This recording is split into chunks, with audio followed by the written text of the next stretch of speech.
Bismillahirrahmanirrahim. Assalamualaikum warahmatullahi wabarakatuh. Alhamdulillahirabbil alamin wa bihi nasta'inu ala umuri dunya waddin. Wassalatu wassalamu ala nabiyil mursalin wa ala alihi wa sahbihi ajmain. Rabbi israh li sadri wa yassir li amri wahlul 'uqdatam min lisani yafqahu qawli.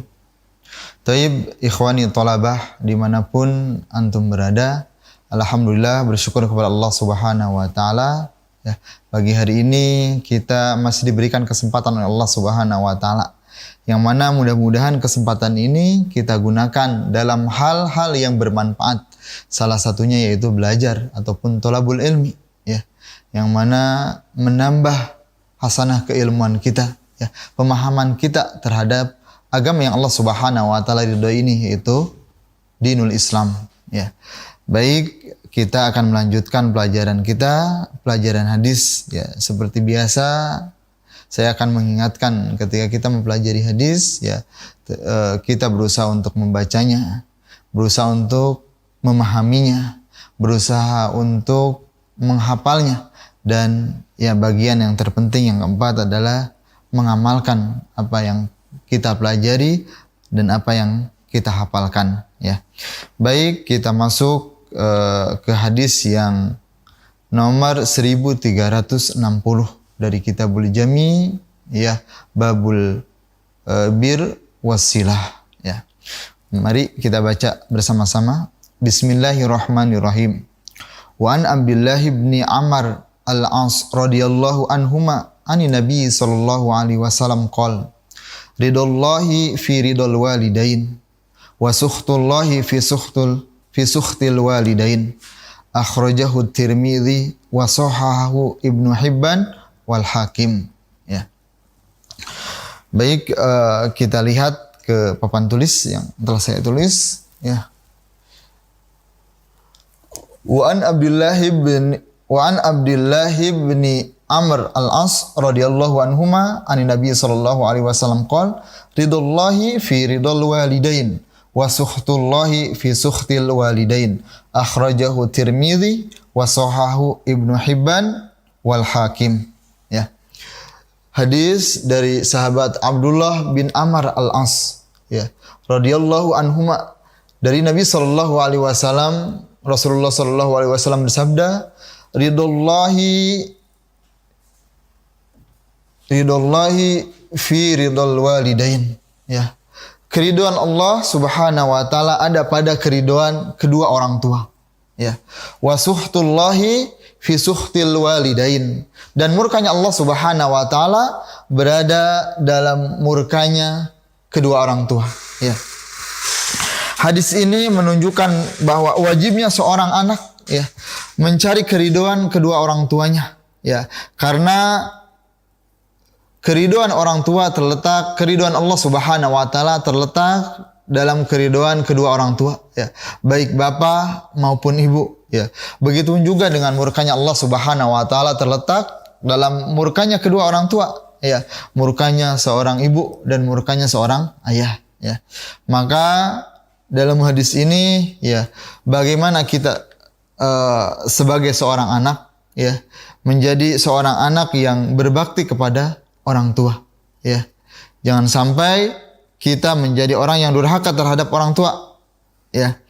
Karena ketika kita ingin menggapai keridhaan Allah Subhanahu wa taala tapi kita bermasalah dengan orang tua kita, maka kita tidak akan bisa menggapainya ya. Karena terletak dari keridhaan orang tua terhadap kita ya. Maka kewajiban kita menjadi ya, ketika Allah Subhanahu wa taala menginginkan kita menjadi orang yang baik, ataupun Allah Subhanahu wa taala kita ingin diridhoi oleh Allah Subhanahu wa taala, maka carilah ridho orang tua, yaitu ibu dan bapak kita. Sebagaimana seseorang yang menghadap Rasulullah sallallahu alaihi wasallam ya, laki-laki tersebut ingin berjihad bersama Rasulullah sallallahu alaihi wasallam.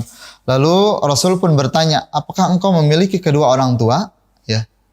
Maka laki-laki tersebut menjawab, "Ya, saya memiliki." Maka Rasulullah Shallallahu Alaihi Wasallam menyarankan laki-laki itu untuk bersungguh-sungguh berbakti kepada orang tua, karena itu lebih baik baginya. Ya. Itu menunjukkan bahwa bakti kita kepada kedua orang tua adalah hal yang utama ya. Selagi kita diberikan kesempatan oleh Allah Subhanahu wa taala, ibu kita masih ada, ayah kita masih ada, maka jangan sia-siakan ya bakti kita kepada keduanya ya.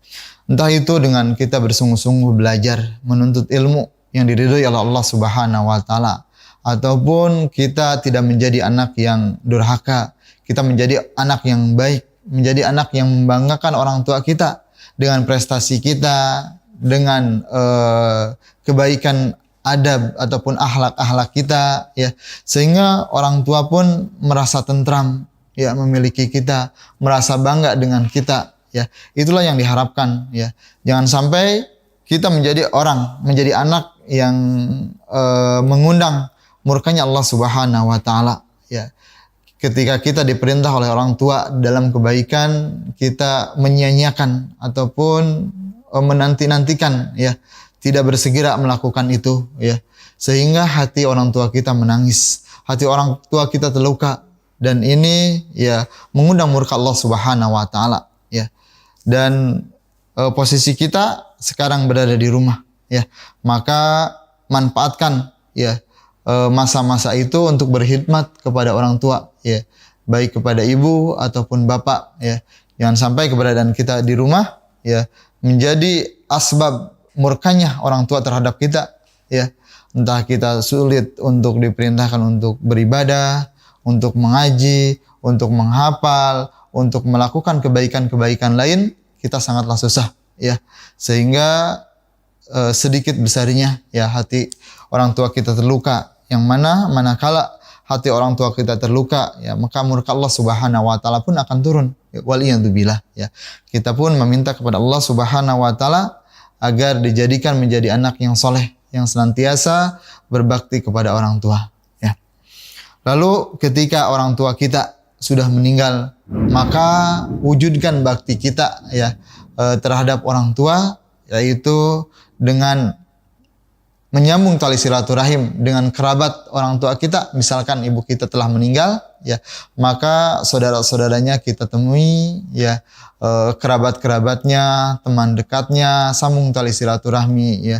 Kita berbuat baik, bermuamalah dengan mereka ya, menceritakan kebaikan orang-orang tua kita ya, dan itu bagian dari bakti kita kepada orang tua yang telah meninggal. Dan kita pun tidak lupa untuk senantiasa mendoakan orang tua kita ya, agar Allah Subhanahu wa taala menjadikan orang tua kita, menempatkan orang tua kita di tempat yang sebaik-baiknya, dan Allah Subhanahu wa taala menerima iman Islamnya. Allah Subhanahu wa taala menjadikan orang tua kita orang yang dirahmati oleh Allah Subhanahu wa taala ya. Jadi itulah pelajaran hadis kita ya, di hadis yang singkat ini, ridullahi fi ridul walidain wa suhtullahi fi suhtil walidain ya. Ridhonya Allah Subhanahu wa taala terletak pada ridhonya kedua orang tua, baik ibu ataupun bapak ya. Dan murkanya Allah Subhanahu wa taala terletak pada murkanya kedua orang tua. Maka carilah ridho orang tua dan jauhi murka orang tua, sehingga Allah Subhanahu wa taala akan menjadikan kita orang-orang yang diberkahi oleh Allah Subhanahu wa taala. Mungkin kita cukupkan pelajaran hadis kita kali ini dengan doa kifaratul majelis. Subhanakallahumma wa bihamdika asyhadu an la ilaha illa anta astaghfiruka wa atubu ilaik. Assalamualaikum warahmatullahi wabarakatuh.